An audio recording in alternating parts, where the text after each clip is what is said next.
The following is a Barrett Sports Media production.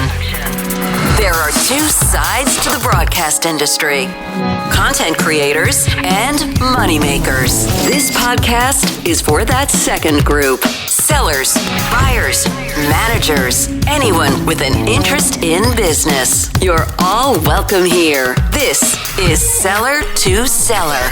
Now, here's your host, Jeff Caves. So the Seller to Seller podcast, to be of most valuable resource, should really be something that you listen to that gives you an idea to go out and maybe sell, or how to sell more effectively and overcome some challenges that you've got in your career right now. And I know there's a lot of sales managers, general sales managers, and even market managers that are engaged in the process of selling themselves. I mean, they're doing the selling, either in tandem with their reps or they're out handling a list on their own, whether it be local, regional, or national business, or digital, or NTR, or anything else. If they've got relationships in today's climate, it seems like I'm sure they're handling it and making it happen. I want this and this Seller to Seller podcast to be of value to you, so that when you get in those situations, these are the kinds of things that you're reminded of that may make your job easier, more effective, and ultimately push you over the goal line. So I try to look at things from that perspective. So welcome. Please rate it, review it, however you get it. If you've got a guest idea for me or a topic idea, shoot me off an email, jeffgaze54@gmail.com. You can find my stuff on Barrett Sports Media quite easily. All right, let's get right to it with our guest today. Bob Lynch has worked in radio ad sales, then called Intercom. He sold the Red Sox and the Celtics radio networks. He worked at iHeartMedia, Z100 and Q104.3, and Westwood One. He's also been the lead on sports sponsorship sales for the Dolphins and Sun Life Stadium, the Nets, the Islanders, and Barclays Center. 4 years ago, you may have heard of this, he introduced Sponsor United. This is a software program for sponsorship properties, brands, agencies, salespeople, used to identify and connect and execute and measure and research, because I've used it. It can really best be described as who doesn't use Sponsor United. If you're in the business of selling sports sponsorship, or you're in the media and you have to go out and plan how you're going to sell your sports sponsorships, you're using Sponsor United. So Bob has a very, very unique skill set in having sold sports radio, and now he's in the business of helping all kinds of sellers and buyers of sponsorships and entertainment and sports with a research piece that is unbelievable. Let's get to it. Your background I talked about already, but I'm sure to this day, you still want as many qualified prospect appointments as you can get running a big company like Sponsor United. I go back to Mark McCormick, IMG. He only took closing appointments, period. When he started that business, white shirts, red ties, and closing appointments. That's my job. Get me in those kinds of environments. So, what do you think is the key to getting more qualified sales appointments for salespeople? Well, I think when you're in a true, by the way, SaaS startup business, like I was, and when we first started out, the founder does everything, sweeps the floor. So it's funny that you say, I wish I could just show up at the closing appointments. Now it was mostly me, before I had a sales staff, opening all the doors and selling to sellers early on, selling really primarily to the sales side of teams and media companies. And now we work with brands and agencies and whatnot. But it's funny that you say that. I do think that, look, and actually there's a lot of parallels to the startup space and the SaaS space in many ways to what I did in radio years ago, in that you have to, it's a competitive environment, especially today with the amount of data and services available for people to kind of scale outreach. There's more noise than ever. You mentioned, how do you get more qualified leads? You have to figure out ways to authentically connect with enough potential people. And then authentically doesn't necessarily mean, I met you at a cocktail reception and we had a great conversation and caught up on family. What I mean is, because everybody's busy, it's how are you authentically solving problems for people? How are you targeting the organizations that have a specific need And you, by your knowledge of understanding what not only their needs are and challenges, but how your product and service really solves it in a different way that's going to be interesting, that's going to get their attention. That's the biggest thing. And it's funny, I get solicited by a million vendors. Mm-hmm. So I now actually get a chance to like see the volume from the other side for the first time in my career. And it is very rare for anybody to gain attention. And I'm sure this is what many marketers and many media buyers and people must feel like every day. I finally feel like it. And I realize that everybody actually at scale sounds alike.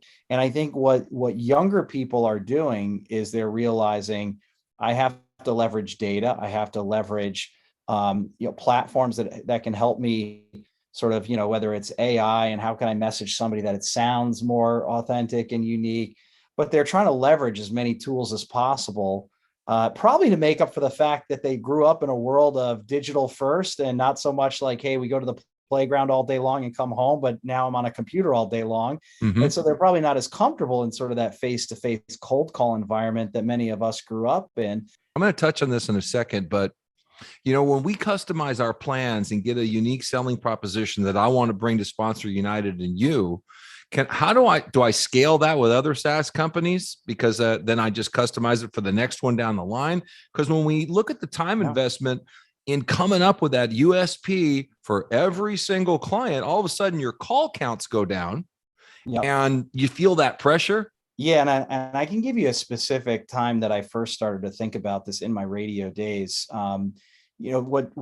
What companies are getting smart about doing now is starting to define the attributes of every potential prospect out there. And what are the core attributes of these different companies? And there's certainly a lot of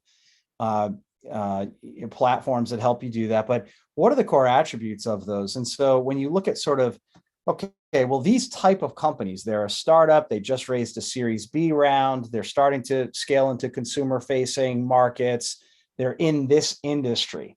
And so you can drill down to like, here is one customer, but how do I replicate that across the 500 others that are in a similar place, and then go to market with, here's how we can start to solve that problem. And you might learn through that, like, oh, no, they don't like that. Oh, it's more this. By the time you get to the 50th, the 100th, that's a pretty well-defined, scalable process. And, in the SaaS business, again, it's funny, it reminds me of going into the day-to-day is, you're trying to build something that scales. You're not an agency trying to work with a handful of customers at a very high price point. You're trying to figure out a way to work with 1,000, 10,000, 100,000 customers. And depending on what sort of a business you're in, but certainly in the media space, it is more of a, large scale, relationships and number of brands you're working with. You have to find those segments that you can then take to 100 others, whether it's, hey, we're going to do this in New York, and then we're going to scale this into LA and other places, which we'll probably get into a little bit later, but I learned a lot about that through my experience at what was Clear Channel and Bain Consulting, looking at the automotive of like, how do we understand this here so that we can then scale these things that feel very authentic and unique to this particular customer base. One of the early successes I had it was a sponsorship deal, was the Honda Civic Tour. And I haven't talked about this in, a decade. The Honda Civic Tour used to, they'd have this tour go around. I don't know if they still do it.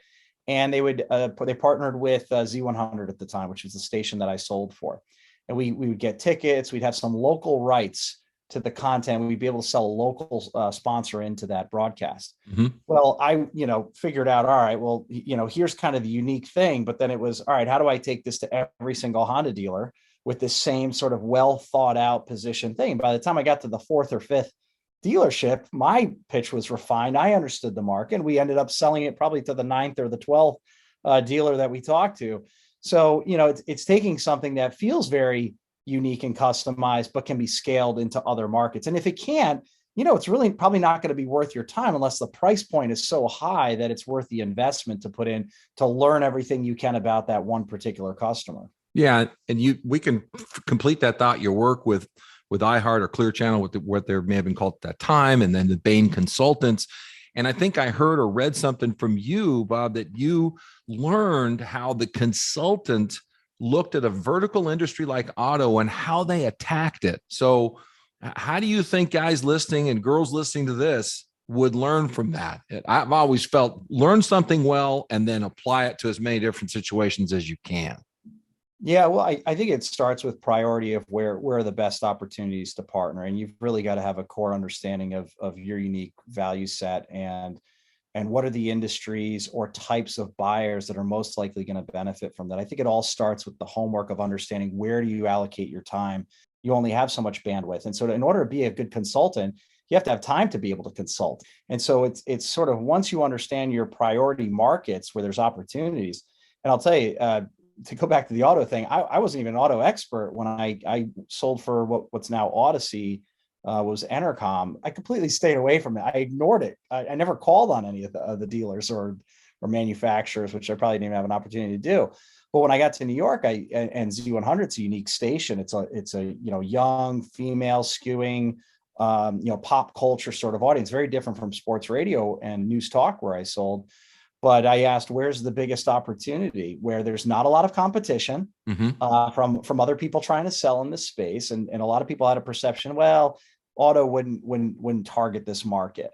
But there was significant spend, but also there was an audience for that. And so it's really kind of finding that, it's a large enough audience and potential, and there is an authentic connection to what you sell where you can serve them. So you want to avoid as much competition as possible and bring something different to the table. And that's really where you can start to become more of a consultant. You have to be a student of business all the time. You just, you're going to stumble upon learnings that are ultimately going to inspire you or think differently about how to solve a problem. I read a New York Times article about, and look, this is going back almost 20 years, about how dealerships were trying to target the female audience, which they hadn't traditionally done over the last 70 years. It's that old standard of the male makes all the decisions and whatever. Right. And, that was shifting. And there was a very extensive article about that, about targeting the female audience or female buyer, but also talked about the challenges and the intimidation from the other side in terms of the trust factor and the intimidation, probably like me selling to the auto business of not wanting to even walk in there. And using that as sort of an anchor and saying, well, how can we solve that problem at a macro level with this industry? And then how do we go to the specific dealerships and start to solve that problem? So I'm only doing the work once to kind of come up with the unique value proposition. And that I truly and strongly believed in at the time, and say, we can solve this big problem. And now let's take it to market. It kind of walks us into the next point that I'd like you to elaborate on, the consultant sell, which has been taught in the media sales business for decades, really. And I look at it now and I wonder, how could you possibly become a consultant on all the different things that the radio clusters are now selling, from events to NTR stuff to sports sponsorships, play-by-play to digital, Google? I mean, they got us going in a lot of directions. So how would you tell somebody to be able to get into consultant selling and understand other people's needs, if they're just starting in this business and they feel a little overwhelmed, really? Yeah, the industry in general, when I say industry, the advertising industry is becoming so incredibly fragmented. It's evolving so quickly.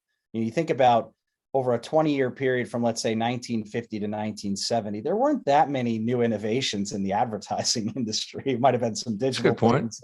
Yeah. There wasn't a lot that changed. Or 1970 to 1990. You go 5 years, 3 years, and there's, TikTok and retail transactions taking place on there. The metaverse, name, image, likeness in college athletics. Those things 3 years ago didn't even exist, or, they existed, but nobody knew about them. I feel for you in terms of, and I feel for really the next generation coming in, because it's growing so quickly. It's nearly impossible to really be deep and consultative in that way. So I think you have to kind of take one of two bets as a seller. One is you either have to pick a particular horse and dive deep into it, or a set of horses and say, all right, these are the 3 places, the 4 places. I need to know more than a sort of a top level of how it works. Sure. Using the word consultant, I think it gets overused because you're not really a consultant. You're saying you're a consultant, you're asking questions, but a true consultant is ultimately knowledgeable and can bring value. Giving answers. Yeah. And so So I think you have to look at that. And then, at the same time, the world's becoming more of a generalist world. There's a lot of blending in terms of what is, marketing and where do these brands go and buy. And it's, Amazon and Google and Walmart are ad platforms. DraftKings is an ad platform, and FanDuel as well. You have to know a little bit about a lot of different categories. And I actually think that's good for the industry, because in the past, everybody was very good at understanding their particular platform. I am a radio seller. I'm a TV seller. They knew that. And there wasn't too much crossover other than maybe knowing grips and cost per points that applied to other mediums. Today, because there is so much out there, I think it actually forces sellers to be more knowledgeable about a much broader area of business, from content marketing to on-site experiential, you name it. So I actually think people are more equipped today to be able to understand at a macro level what brands are doing or what potential things that they can be involved in. It's not to plug what we do, but it's one of the reasons that I built Sponsor United, was that the fact that it's only going to continue to accelerate all the different things that people can buy and sell in many cases. Let me get you back to the purpose here about getting more qualified prospects, some qualified prospects, a qualified prospect, and getting that appointment to make the transaction. And the differences that you may see in, you've had the benefit of working in the NFL with the Dolphins, the Red Sox in Major League Baseball, the Celtics radio network, Barclays Center, the Nets. I mean, you've worked at some high profile places where when you come knocking, at least they may listen. Well, what if you were, then all of a sudden you said, well, maybe I'll start Sports United. What's the difference there for you in how you positioned all of a sudden when you went back to, I want to start this SaaS business, Sponsor United? I must have been different getting appointments.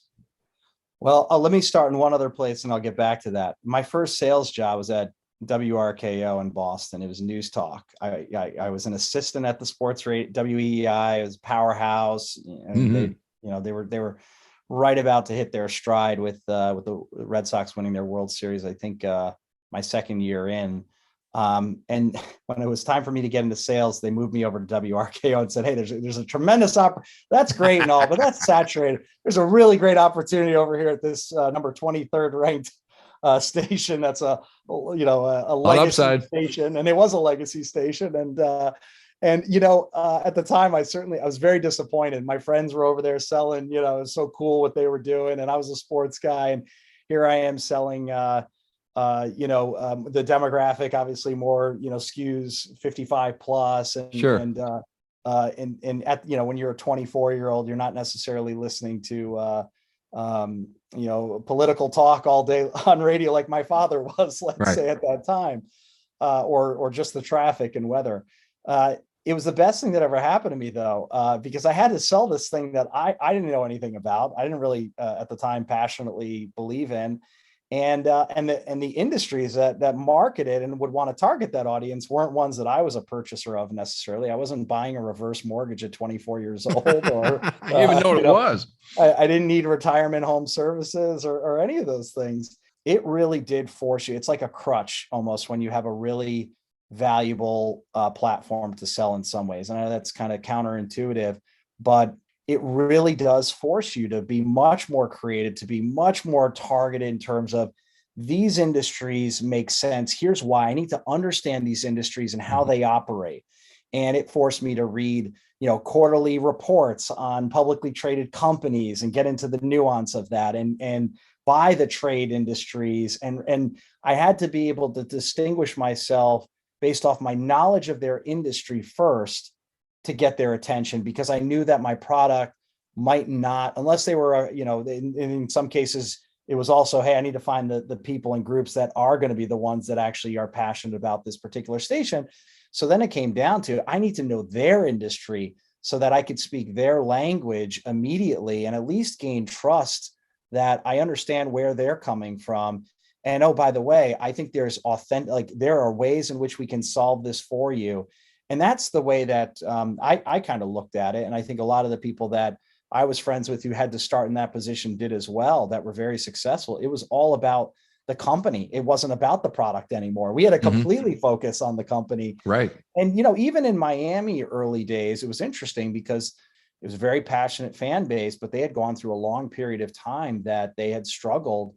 They weren't apathetic, but they were angry, which is not a bad thing. It's better than being apathetic. Sure. But that made it challenging with some of the local companies and brands. And it actually forced us to go out of the market and start to position the Miami and the South Florida market as a gateway to Latin America, the positioning of Miami and our audience to those that might not be so emotionally tied to the market. And all of a sudden we were having much different conversations with a brand like Bristol Myers Squibb out of New Jersey looking to do skin cancer awareness campaigns that were targeting South Florida. All of a sudden we made tremendous sense for them. They weren't thinking about in the same way that the traditional sponsors that we would go after would. All right. So either in the past or to today, I'm sure you still want to get in front of the most important decision makers you can to further your company and your cause. So are there some things that after you've emailed it doesn't work, or you had a great initial meeting, then he ghosts you? Do you have any go-tos? Are you getting into video emails or creative? We remember the old days, we would send gifts through the mail and, send them a key and a lock, and I can unlock this for you and all that. I mean, do you have anything like that? Today, there's just so many more mechanisms to try to be creative to get somebody's attention, which you have to, because again, it is much more cluttered in terms of the amount of people that are soliciting and reaching out. But we track about 10,000 sellers that use our platform on a weekly basis. The most searched brands, they're getting a few hundred people in a day that are looking at their profile and inevitably contacting them. So imagine being on that side, you're one of 200. It doesn't matter who you are. It's not even, you could be the Cowboys or whoever. It's crowded. So I always kind of took the approach of, I've got to try something that there's less people trying to do, and it's very different and it's very valuable to them if they're going to get this message and note. And I don't have one true way, and I don't think there ever is. It's kind of like water. It's just got to flow to wherever the cracks are, and that's going to be different every single time. My challenge was I needed people to see the if they saw the platform, they'd be like, game over. Like, okay, I get it. This is amazing. My challenge was being able to actually describe it in a very succinct way that they would get it and say, oh, this is different. It's very hard to do, and I probably still struggle with it in some ways. But if I showed it to them, I know that. So I did a quick, very condensed, probably a couple minutes, but it was very tight in terms of this, and this you have to know about. And, I had it in an email. I sent it, I always did the mini shotgun approach, I would call, which is like, all right, who's the person I think it is? And who would I see that I think may also be, or maybe one of those, if I don't know exactly who it is, maybe one of them is going to see that. And, with Loom, you could see if somebody watches the video. So I knew it was being watched. I didn't know by whom, but that doesn't always work for everybody either. That's the thing. I don't think there is one true way, because once it happens, then everybody catches on and then you're back to square one again. So I think it's always thinking about those different ways. I do find LinkedIn is a good mechanism also to message. We try to do it internally, and a lot of the salespeople that use our platform do this as well. And you don't need our platform to do it, but it's finding something that is not the generic like message that gets their attention. It's got to be something that's just different. And then, at the end of the day, sometimes it's who you message, and sometimes you have to go very high, medium, low. You have to work different people, in my opinion, because if you're stuck at one, you're going to die with that one. All right, last thing here, and then because we're running close to the limit they want me to keep this at, but you've got great advice because you've been a large market seller in a pro play-by-play environment. You've sold a lot of that. There are now a lot of people getting ready and already selling football and their play-by-play arrangements. What is your best advice to those who are out there now selling pro play-by-play, and maybe this is the time for you to tell them about Sponsor United or whatever you would tell them? It's got to be different in 2022. Well, in major pro sports, there were a little over 4,000 unique brands that bought a sponsorship or a media deal across 150 teams this past year. So about 4,000. Of those, there were about 1,500 brands that bought radio, pre-game and game, post-game radio. So 1,500 out of the 4,200 brands. I'm not even talking about all the vendors that sell in and all that. That's closer to about 9,000 companies that are there. And so I say that because I want to reiterate, there is such a, like, obviously you got to win in the places you got to win. You got to win with the people already buying radio. But there are, there's a tremendous amount of brands that are not doing anything in that space, in the radio space at all. Not only that, there's a lot of brands that are buying radio in other markets that people don't even know that they're buying in other markets. The powerful thing about radio, especially if you actually own a network of stations that are across multiple markets, is out of those 4,000 brands, there's only 93 of them, 93 that were in at least 10% of the 10% of the properties. So they because sponsorship, the challenge with sponsorship is that most of them are selling individually. Where media has a really great opportunity is the fact that, hey, I could take something that works here and through our company have a single source to be able to scale this, test it in one market, scale it into multiple markets. And there's thousands of brands that literally aren't being talked to. I think that's where sellers have an opportunity. There's a lot of business that's out there that's just not being talked to right now.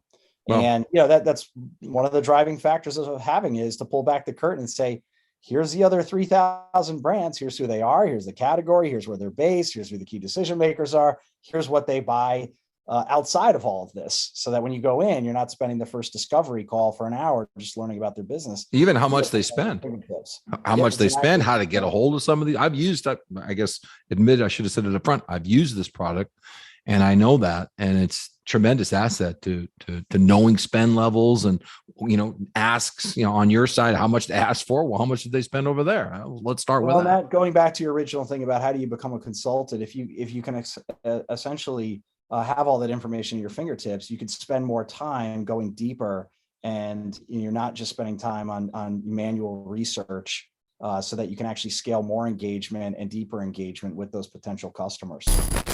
Tremendous insight from Bob Lynch. Appreciate his time. Please rate it, review it, catch it. You can also get my articles released every Friday at barrettsportsmedia.com. Talk to you next week. Thank you for listening to Seller to Seller with Jeff Caves. Each episode is available on iTunes, Spotify, Amazon, the iHeart app, and most podcasting platforms. To stay in touch with Jeff, follow him on Twitter @JeffCaves and read his sales columns on barrettsportsmedia.com.